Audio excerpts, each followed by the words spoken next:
Hey everyone, it's Types, and today I want to talk about a super cool deck that was, I think, recently played at a tournament by Sander. Voj, I don't know. If you know, I'll have the list below in the description. You can check it out. And it has like the player and stuff. But anyways, this is the list played. It's a control list, as you can see. And I know some of you aren't as familiar with control, so this might look really crazy to you. And some of you are very familiar with control, and it still might look crazy. Honestly, it's not that crazy, but there are some pretty weird elements to it. And I actually tried this deck out once. I realized I made a bunch of mistakes, but I ended up winning anyways. It's like a moderately difficult control deck to play. I wouldn't say it's the hardest control deck I've ever seen, but it's certainly not an easy deck to play either. In terms of other control decks, there's actually a I'll pull it up right now, I suppose. There's another control deck. Oh, where is it? At this was the EUIC tournament. And there's the Snorlax control list. Someone played it here. And I'll talk about this real quick as well. Because like it's the other way of playing it. In my opinion, this deck's not very good. If your opponent's like good, they're just gonna beat you. There are various ideas. Manaphy. I think the big issue is Snorlax isn't. It's just a particularly good Pokemon. I don't think this beats a lot of the good decks right now.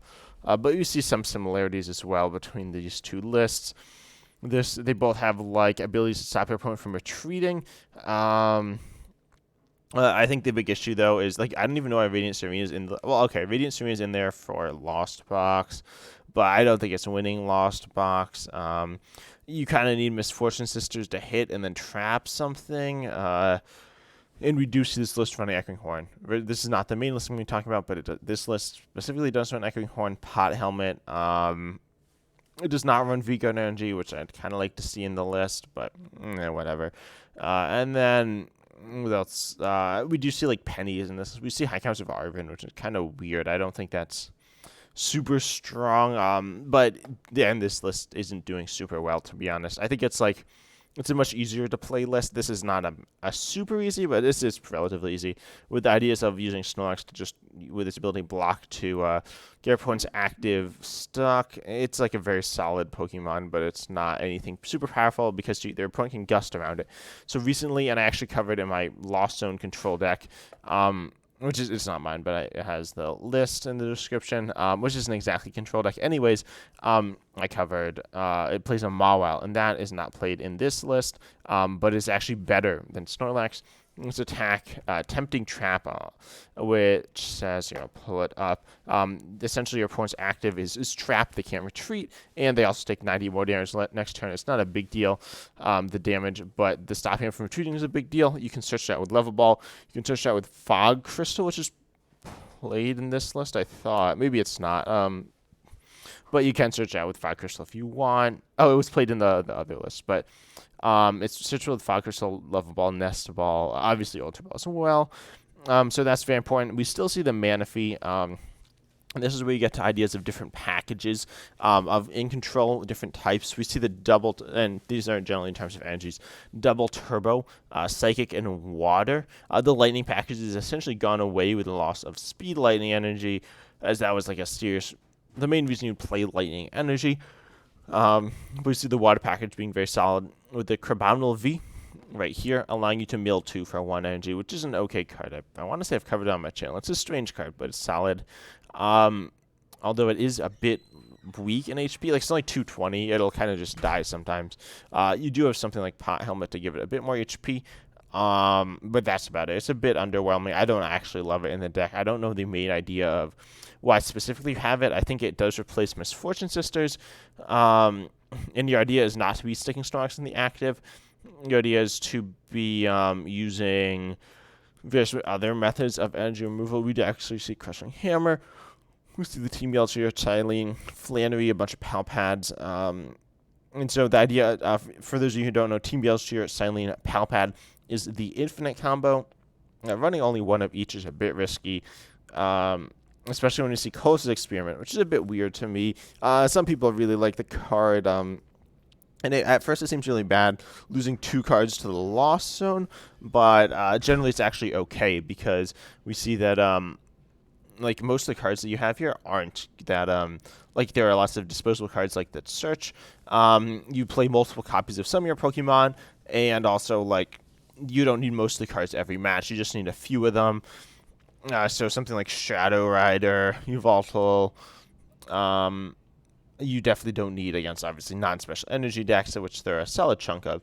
Although the deck Yveltal, it only plays 2 Yveltal and then a Ditto, as well as a Shadow Rider. Shadow Rider here, I guess I'm kind of jumping around, but I feel like I need to talk about all the different pieces. Shadow Rider here has its attack that says your opponent can't play any special energies next turn.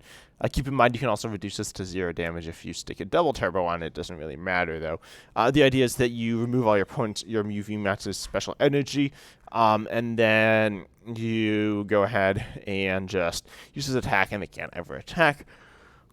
Keep in mind they still can get energy on with Elisa's Sparkle, so you'd like to have a Flandre in hand or some Crushing Hammers to be able to punish that, but they need 2 energies on, so they need to do multiple Elisa's Sparkles. So generally you're fine with just using Shadow Eye Calyrex V to win that matchup. Plus, Evoltals can work. Evoltals are also definitely in here for Lugia V-Star, which in my opinion isn't an amazing deck right now. I know it's seeing play, but I think it's a bit awkward. But then we see that like energy disruption. As I said, the Crushing Hammers also.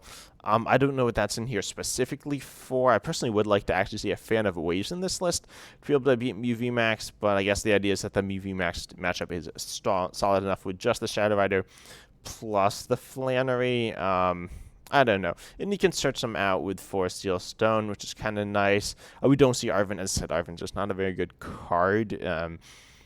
It's okay, but it's not great. And then I guess I should get to the meat of the deck, which is actually Penny here, which I'll pull up for all of you. Penny, where is it? I lost it. Penny has a really strong supporter that just says put 1 of your basic Pokemon and all cards attached into your hand. This functions as a scoop up net for all Pokemon. And then we see this combining with Mimikyu V with its ability Dummy Doll that says when you play this from your hand onto your bench, prevent all damage done to Mimikyu V by attacks. This is very powerful, obviously. Your opponent can do a fax, and something like Mew V can actually hit through this. So that's something you really need to watch out for. Actually, you probably don't, because you're not going to be playing this against Mew VMAX, but the idea is that you're just completely invincible to most things. I don't love that it's not immune to Sableye or Giratina V-Star or stuff like that, but or Vulpix V-Star. There are a lot of Pokemon it's not immune to, unfortunately, or fortunately, but Dummy Doll here is a very powerful ability, and you can loop it with Penny. And that's a big part of the deck. We also see another wall Pokemon. So this is actually a wall stall deck. I should have said that off the bat, but this is wall stall with other options with control. It's actually described as control box by Limitless. I don't really like that. It is wall stall.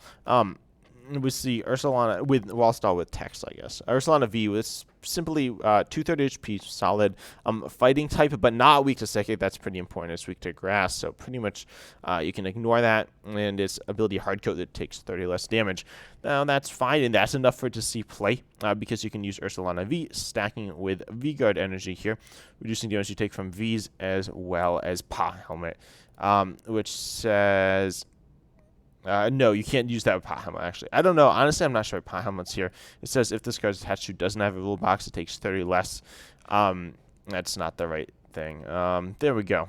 Here's the list back. But you can do Vanguard Energy, and you can do Ursalana V, and then tank lots of damage. Essentially, you're going to have 290 HP, taking 60 less. So you can survive out certainly 1 attack from almost every deck in the game and then heal up. A lot of the times you can survive 2 attacks as well. One thing I don't love about this deck is it's kind of awkward to send up the same Pokemon to the active every time. You can kind of switch between Mimikyus and Ursalanas if you consider them playing the same role in a deck. Honestly, I'm not sure how I feel about Ursalana. It's kind of a Ursaluna. Sorry. It's a weird card. I honestly, that's the main card in this deck that I think just completely that I didn't expect at all to see much play. Because it just seems pretty underwhelming, but apparently it's good enough in this deck. As I said, I think the Mimikyu's better, but it is vulnerable to attacks that do damage counter, stuff like that. Like Mewtwo Union will just one-shot it, which is kind of annoying. Although I don't think you're beating Mewtwo Union anyways, because they can also one-shot Ursalana, or Ursaluna. you can literally one-shot all your Pokemon, so I don't think the Mewtwo reunion matchup will go very well. On this is like I don't think the Gardevoir matchup's too good. You do have actually in that matchup, assuming they don't have any switch cards, you can Manaphy a Radiant Greninja into play. They usually play Radiant Greninja. They can't attack with it. And then you can mawile get stuck in the active, which is a very powerful play. But one thing about that is that that's relying on them a few things. One, that's relying on them not playing any switch. And they don't usually play switch now, but they can start adapting. And playing one or two switch isn't a big deal in the deck. So, or like a Scape Rope or whatever. So I wouldn't be shocked to see that. And also, probably more importantly, what I think is kind of weird is no Echoing Horn. I think part of the idea is that Echoing Horn, people will be trying to play around that. It's pretty hard to play around Manaphy, but not impossible. And then I think there are some various ideas. It's actually very complicated with this idea of not running Echoing Horn and running Manaphy instead. Manaphy's obviously just very good. Also, only one Water Energy means it's kind of awkward to use. You probably want to use Force Heal Stone. But Manaphy, which I guess I should pull up here, says... Nah, it's not Manaphy. And this is not the Manaphy with Bench Barrier, by the way, or Aqua Veil. Pulling Currents, your opponent reveals a hand, put up to 2 basic Pokemon you find there onto your bench. And that's obviously powerful. You can get Pokemon stuck into play. And then you can boss them up and then stall them with Mawile.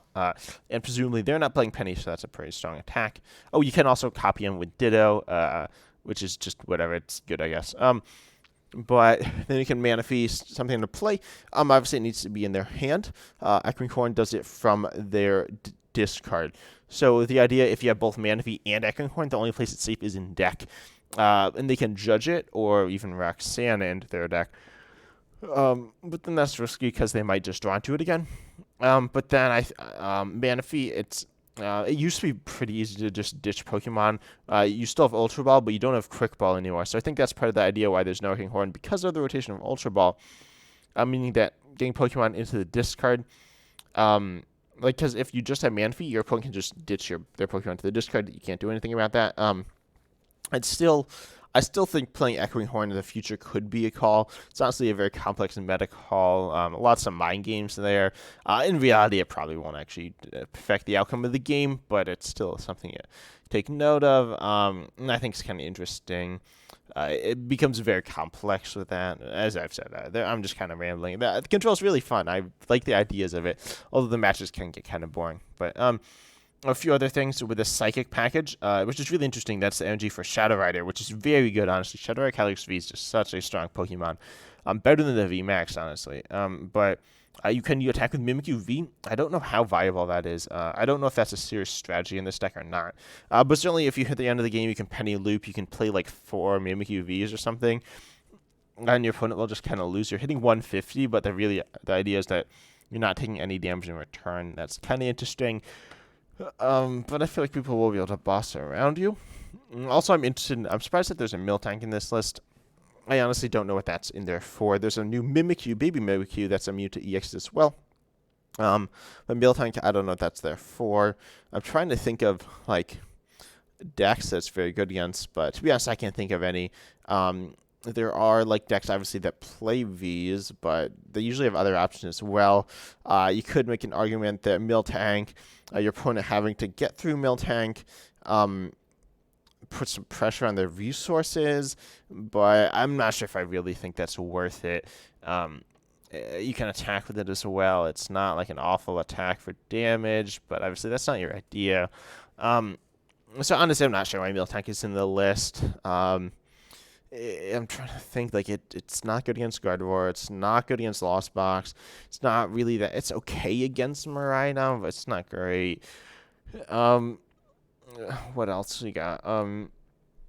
It's not good against Mew. I don't know. It's just not that good in my opinion. I guess it's okay against Arceus. It's good against Arceus, but Arceus isn't seeing that much play. It's okay against Urshifu, but, like, it's not that good. I don't know. Miltank maybe is good, but it's bad against Dialga, right? Honestly, I feel like Miltank just doesn't provide a lot of value here. Also, In terms of engine cards, though, we see this is actually not a really interesting engine. We see Rotom V with its ability to just draw 3 end your turn. This is a replacement for Gormandise, Snorlax, Intrepid Zacian. Obviously, it's worse than Zacian because it has less HP, and it cannot accelerate energy. Not that you'd want to do that. It actually has, I believe, a lower retreat cost. You'd rather have Zacian, right? I'm just going to say that. Maybe, I don't know. I think Zacian's better. Rotom V did have actually synergy with speed energy, but no one played it still. So actually, did people? I'm not sure. I don't think they did. But then you can also switch out with Stormy Mountains. We also see Regieleki, which I'll get to in a second. But honestly, Stormy Mountains feels kind of weird in terms of other stadiums you could play. A bit outrageously, you could play Champions Festival. Obviously, you can't like get that card if you don't know it's the World's promo. It's like on live, it's literally impossible to get unless you like spend absurd amounts of money. Yet in person, it's also absurd to get. So don't play Champions Festival. Like essentially, that's not a card in their format. But and then there are also options like Basic Ghost is not outrageous in this list. There's theoretically some reason to run Beach Court. Obviously, that gets very risky if you're helping your opponents retreat cost, like reducing it. And I don't know. There are like various options. You want to bump past the peak. That becomes problematic. It turns off Mimikyu V's ability, Rotom V's ability, or Solana V's ability, which are all important. And it also turns off Radiant Greninja, which is another part of the engine. I don't know how I feel about this, to be honest. There's not really any benefit from getting the energy in the discard, and it can actually be problematic as it's very difficult to get back in this list. And this is one of my problems with this list, that's so hard to get stuff back. And honestly, kind of like a Roseanne's backup, or Clara, as they just have a lot of versatility in recovering cards. You do have Silene, but like it's just so slow recovering stuff at Silene, and you might just like lose before then if you have to get rid of an important resource. In terms of engine cards, as a Radiant Greninja, though, I think it's okay. Obviously, it's playing here. With the idea that you can just discard energies you don't need in the matchup. I don't know. I've never been a big fan of Radiant Greninja. Honestly, I wouldn't despise a Radiant Eevee. But then you can't also use Rotom V that turn. But how many types of Pokemon do you have? 1, 2, 3, 4, 5. Is it just 5 types? I thought it was more than that. Maybe it's just 5. But like Radiant Eevee would provide a 6th type. I feel like Radiant Eevee is like solid here. 6. No, we have the colors as well. So we'd have 6 types of Pokemon. I don't hate Radiant Venusaur either. Obviously, with the Rotom V, it's like kind of useless. But I'm trying to think of the other Radiants. Radiant Serene is not like awful. Radiant Gardevoir actually is like pretty cool here, I think. So yeah, I'd actually say Radiant Gardevoir instead of Radiant Greninja. Radiant Greninja, I feel like, provides not a ton of value. You only play 8 energy. You can't discard probably half of them in the game because they're just like, if you get rid of them, it's really bad. So I don't know. We also see Kirlia though. Only a 2/2 Kirlia. Interestingly, no Gallade. I kind of would like a Gallade as well in this list. The issue is you can't search it, but I feel like it would still be solid. Kirlia just to discard 1, draw 2. As I said, you can afford to get rid of cards. Don't get rid of too many cards, but be careful. You can definitely get rid of supporters because of Palpad. I'll talk about the supporters in a moment as well. Yeah, I'll actually talk about, I said I was going to talk about Regieleki, so I'll talk about that. Because honestly, the engine's relatively straightforward. And we see Nest Balls, Level Balls. Level Balls good in this deck as you can search your Kirlias. And some other things. The Regieleki here, its attack here just says recover a trainer card from your discard pile to your hand with its attack. This allows your deck to be more infinite with Palpad. You can, like, I don't really know the specific ideas. I guess you can recover Flannery, you can recover Penny. I think you're almost arc. I'm going to be recovering Palpad here, though. You could recover Crushing Hammer as well, but I can't imagine that's going to end well if that's your game plan. But yeah, honestly, I think like the best attacker here is definitely Mawile or Yveltal or Shadow Rider. Shadow Rider is for me specifically, but Mawile is quite good. And that can win you games, especially if your opponent's not playing super well. But I think Mawile is definitely one of those Pokemon that if your opponent like has certain attacks and plays well, you're gonna lose, or it won't win you the game anyways. And then the Ralts, I think I need to talk about as well. Surprisingly to some people, I think, but although it actually makes a lot of sense here, it's the Memory Skip Ralts. Its attack does 10 for 1 psychic, but also stops your opponent from using one of their attacks next turn, which you choose. Most Pokemon only have 1 attack, to be honest, so it just stops them from attacking. There are a few issues. One, that they can just like retreat, and that's pretty common, especially because you're not pressing their resources too much in this deck is this is a stall deck.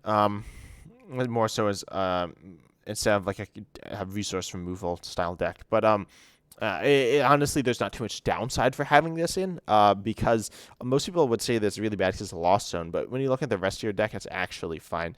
Your next lowest HP Pokemon, your Manaphy. You're probably not even throwing that out against Lost Zone. Pyukumuku, you're never going to play. Mawile, you're probably not playing either. So, like, it's not a huge deal. If you put the 60 HP Ralts, and I don't even know your win condition in that matchup, but I'm sure it's fine. No, I don't know. I'm not really sure, to be honest. But you could like Crabominal V or something. That might be actually the reason for Crabominal, because they can't really easily deal with that. And then in terms of trainers, obviously I talked about Penny. Very good with Ursulana, Mimikyu. It's okay with Crabominal as well. Honestly, it's like a Scoop Up Net. It's like a really bad version of Scoop Up Net as well. It provides a switch option. I would actually like a card like you could play either, probably not Escape Rope, but you could play regular Switch or Switch card. I feel like one of those would be nice, as that allows you to do Boss Swords and the Switch in the same turn. Allow you to, excuse me, access Mawile or Yveltal easier, or even Regieleki or Manaphy, probably not those, but I think accessing Mawile easier is really nice, and you could do that if you had like a Switch card, and Penny you can't boss the same turn. Then we also see Team Yelchier silently to recover, Peonia to hit your cards if you prize certain important pieces. The deck doesn't play too many 1-ofs, to be honest. It plays a lot of 2-ofs, but it's a good card in control. Anyways, honestly, it's like a pseudo draw card as well, and it's pretty nice. And because you play lots of 2-ofs, it doesn't hurt too much to send cards into your prizes either. And then if you don't know what does it, you look at 3 of your prizes, switch them with cards in your hand. It's kind of nice. Flannery, as well as the Hammers, as well as Yveltal and Shadow Rider, and somewhat Regieleki, you make up the Energy Denial package, which is very strong. Flannery is like guaranteed special energy removal out of there. As I said, I think Final Waves could be better, but Final Waves removes special energy to the deck, so they can get it back. It's worse against Lugia, but honestly, I think Lugia is going to be kind of a hard matchup, but I don't know. Also, Flannery gets rid of Stadium, and that gets rid of Path, which is kind of cool. I'm not sure about this versus Fan Waves, though. Tell me if it's used for some other use, though. I think it's just used as like a very solid special energy denial. Also, with Shinji with Pal Pad is like nice. Then we see, I guess it's just the draw supporters now, which are kind of interesting. Zinnia's Holistic Experiment, H-Rose Premonition. I talked about Holistic Experiment earlier. It's not that bad in terms of Lost Zoning cards. And then obviously you see 5 cards, which is good. Zinnia's Resolve is like a text supporter, I guess. Like, honestly, it's very good, I'd say. You don't play like 4 or whatever because your opponent might just not bench too many Pokemon, but Zinnia's is a very strong card, and it will consistently draw a lot of cards, and you don't lose your whole hand, so it's good. Ishul's Premonition is kind of interesting here. You draw a card for each trainer your opponent has in hand. A few interesting ideas here. One, you actually see your opponent's hand, which is really interesting. I think this is essentially the main way to see your opponent's hand right now. There's like Greninja V Union you can also use to see your opponent's hand, but that's really bad. And I don't even know if Drone Rotom's still in the game, but it's Drone Rotom. No one plays it. So Ishul's Premonition does allow you to see your opponent's hand, and I think the idea is that if your opponent gets like into a bad board state where they're just kind of trapped, they're going to be passing a lot, and then you can draw lots of cards. To be honest, I'm not really sure the idea of this, though. I also wouldn't mind a Mimikyu VMAX, which actually is meant to go with H-Rose Premonition, allowing you to spread massive amounts of damage. I don't know if that's just way too gimmicky, but it probably wouldn't be good, but it seems funny. And also, it's not searchable, which is bad. But the H-Rose Premonition, it draws cards and sees your opponent's hand, and getting that information is actually really big. Obviously, soon Heavy Ball, you play a bunch of 1-up Pokemon, so being able to see those is nice. 2 Trekking Shoes. Now, this is something I'm very surprised about. I should move the mouse over. I don't know if you can see the mouse. Hopefully, you can. I'm obviously just talking a lot about control, but this stuff's really cool to me. Trekking Shoes allowing you just to see more cards. I don't know how. Honestly, like, it's crazy. Or someone just like, I need 2 Trekking Shoes. And, like, I don't know if it's quite right, but it's probably close to right. that's like very impressive to say that you need it, or you're just really bad and you just threw 2 trekking shoes. So I think it's honestly it's probably some of both. Like if you put in 2 trekking shoes in a deck, it's probably not like advanced theory. It's probably not but it's not like pure guessing either. It's just some testing. But yeah, I don't know if 2 trekking shoes is optimal, but it's like a part of the engine. It's whatever. Oh, well, I guess I didn't talk about Pikamiku either. Normally you'd have Pikamiku essentially with Silene, but in general it just then essentially reduce the amount of cards in your deck, allowing you to be a bit more consistent. Same idea with trekking shoes. Pikamiku starts off Level Ball. That's a small part of the reason why there's 4 Level Ball and only 3 Nest Ball. I don't love Pikamiku, but it's fine in this list. Some people like it a lot. And there are like very strong ideas where like increase consistency, and it just like good. And also you're probably not starting it. You run 10, 11, 12, 13, 14. I think you run like 17 other basics or something, so you're like never starting it, which is good. Now, and then Force Hailstone, obviously just good to have a V-Star power, and it searches cards. It's a very strong card in this deck. Pot Helmet, honestly, I don't know why Pot Helmet. Stormy Mountain said it was for it on V, Reggie Lucky. But Pot Helmet, like, I don't know what it's in here for.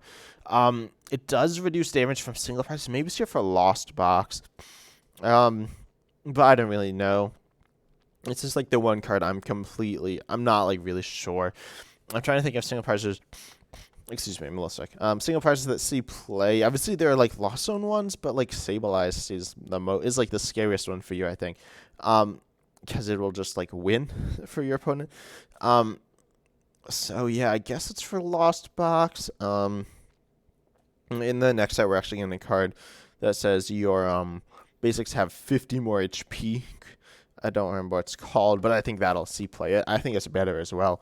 It works on your V's as well. I think Pot Helmet's kind of weird. You can do, let's see. You can stick it like on Miltank, I guess. But I don't know. To me, it doesn't seem amazing. I guess the idea is a Miltank. Then if your opponent's playing Lost Box, Miltank's a bit of a problem. We can actually go take KOs and then finish in the late game with Mimikyu.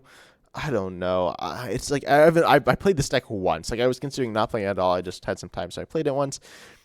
I think the idea is to Miltank, Pot Helmet. Because then they can't carry it with Cramorant. But a lot of the Lost Zone decks obviously play Lost Vacuum as well. So I was going to say the wrong card. Lost Vacuum to get rid of that item card or that tool card attached. And it's like, I don't know. I don't love it, but maybe it's really good. Who knows? Not me, certainly, but... Yeah, overall, like, the deck makes a lot of, like, it's a pretty funky deck, but, like, there's a lot of, like, normal ideas that are actually, like, mixed together in a really interesting way. So I'm interested in seeing how this deck will develop. As I said, I think this is much better than the other control lists with Snorlax. I think there are other ways of playing control. I think there's actually a Zora control deck that's viable right now, but no one's playing it, so I might have to play that. I migrate on live, so that's a big deal. I've been talking about control for, like, half an hour right now. Oh, this deck's so good. Sorry, I should have a list below in the description. But I hope you enjoyed. Play Control. It's fun. Some people don't think it's fun. It's actually fun. You need to think, though. It's fun if you want to think. If you just want to like play and just do big damage, obviously don't play Control. But if you want to just have like a fun, thoughtful game of Pokemon, play Control. And it's honestly not bad to play against if you're playing thoughtfully. It's weird. It's very different, but it's cool. But I hope you enjoyed this video. Definitely check this deck out. It's not like the hardest deck in the world. It's not an easy deck. There's decks. It's certainly harder than pretty much any other attacking deck. It's harder than Lost Zone, which is one of the hardest attacking decks right now. But it's not like not an impossibly hard deck. I'd say it's like scale 1 to 10. I'd say it's like a 7. So it's doable for people, myself included. I'm not like a master of this deck, but you can certainly play it. But I've been enjoying it, as I'm excited to just see you in the next video. See ya.